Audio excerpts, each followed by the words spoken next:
샬롬 할렐루야. 마태복음 26장 40에서 41절입니다. 제자들에게 오사 그 자는 것을 보시고 베드로에게 말씀하시되 너희가 나와 함께 1시간도 이렇게 깨어 있을 수 없더냐. 시험에 들지 않게 깨어 기도하라. 마음에는 원이로되 육신이 약하도다 하시고. 아멘. 골로새서 4장 2절. 기도를 계속하고 기도에 감사함으로 깨어 있으라. 기도를 계속하고 기도에 감사함으로 깨어 있으라. 베드로전서 4장 7절. 만물의 마지막이 가까이 왔으니 그러므로 너희는 정신을 차리고 근신하여 기도하라. 시험에 들지 않게 깨어 기도하라 두 번째입니다. 예수님께서는 겟세마네 동산에서 땀이 땅에 떨어지는 핏방울 같이 되도록 기도하셨습니다. 이때 함께 기도하려고 예수님을 따라간 베드로와 야고보, 요한은 피곤을 이기지 못하고 잠들고 말지요. 이에 예수님께서 너희가 나와 함께 1시 동안도 이렇게 깨어 있을 수 없더냐. 시험에 들지 않게 깨어 있어 기도하라. 마음에는 원이로되 육신이 약하도다 라고 안타까이 말씀하십니다. 그러면 예수님께서 육신이 약하다 하신 것은 무슨 뜻일까요? 이는 단순히 몸이 약하다는 뜻이 아닙니다. 베드로와 야고보, 요한은 고기잡이로 잔뼈가 굵은 어부들입니다. 더구나 그 당시에는 신체 건장한 젊은이들이었지요. 밤새 고기를 잡아도 끄떡없던 사람들이니 몇 시간 잠을 안 자는 것은 문제가 안 됩니다. 더구나 사랑하는 예수님께서 나와 함께 깨어 있으라 당부까지 하셨지요. 그런데도 제자들은 잠들어 버렸습니다. 이들은 단지 몸이 약해서 잠에 빠진 것이 아닙니다. 육신의 소욕을 이기지 못해 잠든 것이지요. 이때 육신은 단순히 살과 뼈로 이루어진 사람의 몸이 아니라 죄성과 결합된 몸을 가리킵니다. 죄성과 결합한 몸이 육을 쫓고 죄를 짓고자 하는 속성이 바로 육신의 소욕이지요. 제자들은 마음으로는 기도하기 원했지만 잠자고 싶고 편히 쉬고 싶은 육신의 소욕이 더 강해서 졸음을 이기지 못했습니다. 이를 두고 육신이 약하다 하신 것이지요. 예를 들어서 좀 피곤해도 재미있게 놀 때는 피곤도 거뜬히 이기게 되지요. 이처럼 피곤을 이김에 있어서 결정적인 것은 피곤하다는 육적인 현상 자체가 아니라 기도하기보다는 편히 쉬고 싶어 하는 마음, 즉 육신의 소욕을 제압하느냐 제압당하느냐라는 것이죠. 성경을 보면 육신, 육신의 일, 육체의 일 등 비슷한 단어가 종종 나옵니다.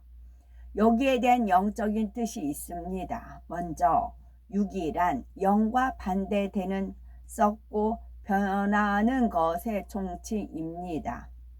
진리로 변화되기 전 인간이나 식물, 동물 등 세상 모든 만물이 다 포함되지요. 반면에 영은 영원한 거, 진리, 참을 말합니다. 아담의 불순종 이후의 모든 인류는 유전적으로 죄성을 가지고 태어나는데 이를 원죄라 하며 자라면서 원수 마귀 사단의 뜻대로 비진리를 행하며 지어가는 죄를 자범죄라 하지요.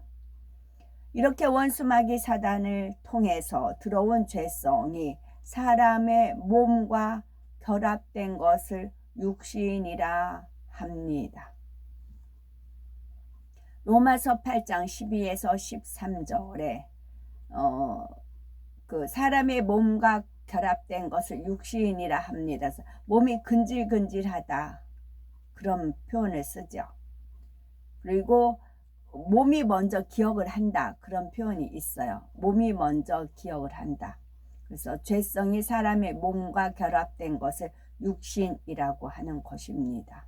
그래서 저는 이걸 아예 이제 강하게 어필하기 위해서 자기 몸이 신인 사람, 육신, 자기 몸이 신인 사람. 그래서 육신을 위해서 무엇을 입을까, 막 먹을까, 뭐 자기 몸을 위해서 그렇게 투자하는 경우 있지요. 육신이라. 죄성이 사람의 몸과 결합된 것을 육신이라 합니다. 로마서 8장 10에서 13절에 그러므로 형제들아 우리가 빚진 자로되 육신에게 져서 육신대로 살 것이 아니니라. 너희가 육신대로 살면 반드시 죽을 것이로되 영으로서 몸의 행실을 죽이면 살리니 하신 말씀의 육신에는 바로 그러한 뜻이 있습니다. 육신의 일이란 육신이라는 죄성을 낱낱이 분리해 놓은 것으로서 거짓, 시기, 질투, 미움 등 자기 자신을 위해서 거짓말하는 거예요. 자기 자신을 위해서 시기하는 거고 자기 자신을 위해서 질투하는 것이고 자기 자신을 위해서 미워하는 겁니다. 거짓, 시기, 질투, 미움 등 아직 행하지 않았으나 행함으로 유발될 수 있는 속성을 말합니다. 즉 마음과 생각으로 짓는 죄가 육신의 일이며 이러한 육신의 일을 행동으로 옮기는 것이 육체의 일입니다. 내 유익을 위해서 거짓말해야 되겠다라고 생각을 품고 있었어요. 그래서 그런 상황이 오면 거짓말을 해요. 그럼 거짓말을 품고 있으면 육신, 거짓말을 했어요. 그래서 상대한테 피해를 줬어요. 나한테 그 순간에 이득이 오는 것 같아요. 그게 육체의 일을 하는 것이고 시기도 마찬가지. 어떤 사람이 선한이라는데 마음에 시기가 딱 왔어요. 그러면 성령의 역사는 시기하면 안 돼. 내가 악해. 주님한테 회개하고 돌이키고 더 기뻐할 수 있는 진리와 함께 기뻐하며 라는 말씀이 떠올라져야 돼요. 그런데 그렇지 않아요. 누구 선한 말 하면 그게 시기나고 싫어요. 그런 마음을 품었어요. 그건 육신의 일이에요. 그런데 이거를 행했어요. 어떻게 행해? 남한테 얘기를 하는 겁니다. 말로. 누가 이랬대 이랬대 하면서. 질투도 마찬가지, 미움도 마찬가지예요. 내가 마음에 품고 있어요. 그건 육신이에요. 그것을 행함으로 나타나는 것은 육체의 일입니다. 그러면 거짓, 시기, 질투, 미움 등 내가 그런 마음을 가지고 있고 그런 생각을 했어요. 그럼 이거를 버리려면 그와 반대되는 하나님의 말씀이 떠올라져야 돼요. 그래서 하나님의 말씀으로 내가 이것을 정복하고 다스려야 돼요. 그래서 하나님 말씀으로 우리가 맑은 물로 씻어서 우리 악한 양심을 씻겨 나가서 참마음과 온전한 믿음으로 하나님께 나아가는 것입니다. 하나님 말씀보단 하나님이 신이 아니고 자기가 신인 거예요. 육신. 베드로를 비롯한 제자들이 육신의 소욕을 이기지 못하는 것은 성령 받기 전의 일입니다. 성령 받은 후에는 이런 연약함을 찾아볼 수 없는 담대한 사도들도 180도로 변했지요. 베드로는 예수님의 수제자로서 예수님께 많은 사랑을 받았습니다. 그럼에도 불구하고 성령 받기 전에는 막상 예수님이 잡히시자 생명의 위협을 느끼고는 예수님을 모른다고 3번이나 부인했지요. 하지만 성령을 받은 후 베드로는 어떻게 변화되었습니까? 죽은 사람을 살리고 갖가지 기사와 표적을 나타냈으며 십자가에 거꾸로 매달려 순교할 정도로 담대하였습니다. 이전의 연약함을 찾아볼 수 없으며 죽음을 두려워하지 않는 담대하고 권능 있는 사도로 변화되었지요. 예수님께서는 십자가에 못 박혀 보혈을 흘려 원수 마귀의 사망 권세를 깨뜨리고 우리의 질고와 가난, 연약함까지 다 담당해 주셨습니다. 따라서 우리가 믿음을 갖고 말씀에 순종하며 살아간다면 영육가 안에 강건함을 입고 문제가 해결되며 사람으로서는 불가능한 일도 능히 이룰 수 있습니다. 간혹 잘못을 하고도 회개하지 않고 육신이 약해서라며 합리화하는 사람을 보게 되지요. 바로 진리를 잘 모르기 때문입니다. 만일 아버지에게 100만 원을 받은 아들이 있다고 합시다. 그런데 그 아들이 돈을 주머니에 넣어 놓은 것을 잊은 채 밖에서 밥을 사 먹지 못하고 굶고 있다면 아버지가 얼마나 답답해 하겠습니까? 마찬가지로 성령을 받은 하나님의 자녀가 육신이 약해서라는 말을 하는 것은 옳지 않습니다. 성령의 도우심을 입으면 무엇이나 할 수 있기 때문이지요. 실제로 밤 10시만 되면 잠을 자지 않고는 못 견디던 성도라도 기도하여 성령의 도움을 받으면 철야 예배에 나와 한밤을 충만하게 하나님께 드리기도 합니다. 성령이 충만하면 영감이 밝아지고 마음에 기쁨이 임하며 피곤하지 않을 뿐 아니라 오히려 몸이 가벼움을 느끼죠. 그러므로 성령 시대에 사는 우리는 육신이 약하여 기도를 못한다거나 죄를 지어서는 안 됩니다. 항상 깨어 기도함으로써 성령의 도움을 받아 육신의 일과 육체의 일을 버려나가며 오직 하나님의 뜻을 쫓아 살아가야죠. 베드로전서 5장 5절에서 8절에서 9절을 보면 근신하라 깨어라 너희 대적 마귀가 우는 사자같이 두루 다니며 삼킬 자를 찾나니 너희는 믿음을 굳게 하여 저를 대적하라 말씀하였습니다. 공중 권세를 잡고 있는 원수 마귀 사단은 우는 사자같이 하나님의 자녀를 미혹하여 어찌하든 하나님을 떠나게 하거나 믿음을 갖지 못하게 방해합니다. 만일 어떤 사람이 나무를 뽑고자 한다면 먼저 나무를 흔들어 볼 것입니다. 나무가 굵고 뿌리도 깊어서 도무지 뽑힐 기미가 보이지 않으면 포기하고 다른 나무를 골라 흔들겠지요. 그러나 그 나무가 흔들리며 뽑힐 가능성이 있어 보이면 한번 뽑아보자 라고 하며 더욱 세게 흔들 것입니다. 마찬가지로 원수마귀 사단이 우리를 유혹해 올 때 전혀 흔들리지 않으면 물러가지만 조금이라도 흔들리면 계속해서 시험을 가져와 어떻게든 넘어뜨리려 합니다. 이러한 원수마귀 사단의 괴계를 분별하여 물리칠 뿐만 아니라 하나님 말씀대로 행하여 빛 가운데 나가기 위해서는 힘써 기도하여 하나님이 주시는 힘과 능력을 공급받아야 하죠. 예수님께서 하나님의 뜻대로 모든 사역을 이루실 수 있었던 것도 바로 기도의 힘 때문입니다. 공생애를 시작하시기 전에는 40일 금식 기도로 준비하셨으며 공생애 중에도 틈만 나면 기도하여 크신 하나님의 역사를 나타내었지요.